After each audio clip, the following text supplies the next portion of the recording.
Merhabalar. İsminizi alabilir miyim? Gül Yılmaz. Çerkezler kimdir? Kısaca bir açıklayabilir misiniz? Çerkezler Kafkasya'nın en otantik, en kadim halklarından diyeyim. Aslında Çerkez bir genel kavram. Daha çok bize başkalarının verdiği bir isim.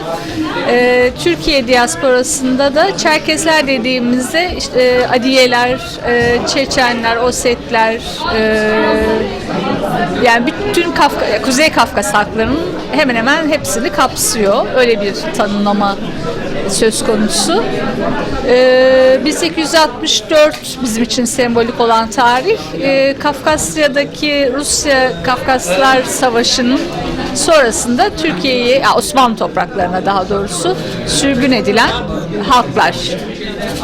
Çok teşekkür ederim Gül Hanım. Ben teşekkür ederim. Bu etkinlik hakkında ne düşünüyorsunuz? İçinde kaç dernek var? Yine onunla ilgili bir şey söylemek ister misiniz? Son yıllarda Anadolu coğrafyasındaki halkların birlikte düzenlediği etkinlikler, hani katılanların sayısı bence çok önemli değil. Birlikte olmaları bence çok önemli. Çünkü bütün dertler aslında ortak. Çözümü de ortaklaşa bulacağız. Onun için bu tür etkinliklerin artması, birlikte hareket edilmesi, bütün güzelliklerin de, dertlerin de paylaşılması bu sorunları çözmemizi hızlandıracaktır diye düşünüyorum.